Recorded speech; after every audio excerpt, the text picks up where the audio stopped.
I remember the exact moment the air turned thick in my chest. The moment I realized love could taste like sugar and burn like acid.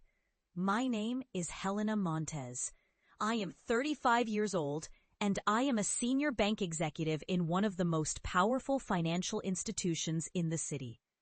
People see the tailored suit, the calculated smile, the quiet authority, but they do not see the vault I have built inside myself. A vault that hides ambition so sharp it could slice through solid steel. What they definitely do not know is how that ambition was born from betrayal, from a twisted kind of romance that had a beginning straight out of a movie and an ending scripted by revenge itself. The story began with a man who understood how to touch my soul just enough to make me lean into him. A man who learned every angle of my trust until he could weaponize it.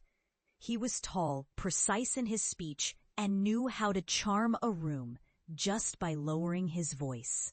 We met during a gala the bank hosted, my hand brushing his as we reached for the same glass of champagne. He laughed softly, and I felt my pulse quicken.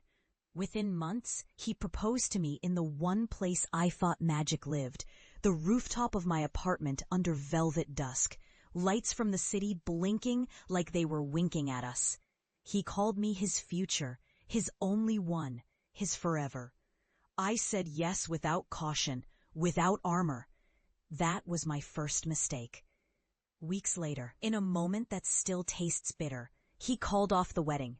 His reasons were racked in silk, things about timing and pressure, but I knew in my bones there was something jagged underneath. Later, I found out he had been meeting with my competitor, whispering my strategies for a promotion that was meant to be mine. He had turned my love into a ledger, my heart into currency. I remember walking into the executive boardroom the morning after I learned the truth. My spine was straight, my voice calm, and every person there thought they were looking at a woman returning to business after heartbreak. What they were really seeing was a woman sharpening her blade. If you love Helena's journey, like and subscribe to join her next chapter. I spent 2 years pulling strings behind glass walls and closed doors. I made subtle moves in the market, building a silent war chest, investments no one could trace back to me, not even him. I played the part of the wounded yet steady professional, letting him believe I had quietly accepted my fate. All the while, I maneuvered pieces on a chessboard he did not even know existed. And then, like a storm that had been gathering just out of sight, the day came. He was leading a small startup that badly needed funding to survive. I arranged an introduction through intermediaries, masking my identity, and when the meeting day arrived, I walked into that conference room in a deep scarlet dress, the kind of hue that reminded him he had once said red was the color of my fire.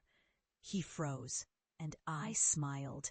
That day, I signed the contract to fund his business on my terms, terms that made him my subordinate in every legal sense.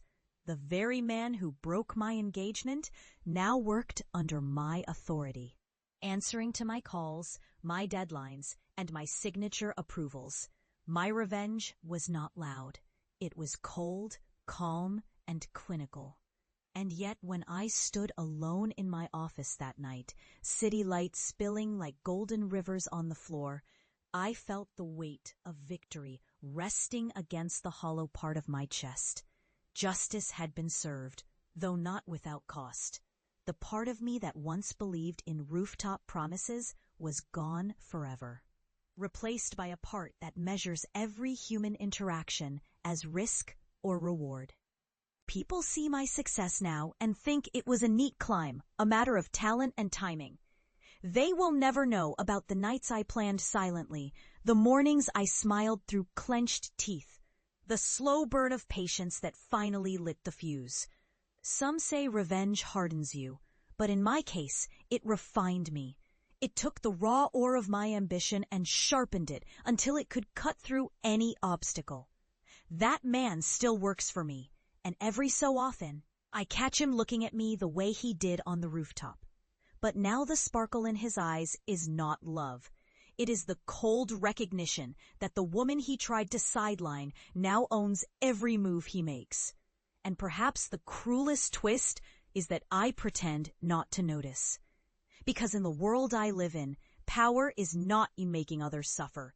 It is in knowing you could and choosing when to apply the pressure. So that is my story. It is not about the ring I never wore or the wedding that never came. It is about the empire I built from the ashes of betrayal, the justice I crafted with precision, and the lesson I will carry for the rest of my life. Never underestimate a woman who knows the value of patience. Subscribe now so you do not miss the next chapter of how Helena Montez turns every scar into gold.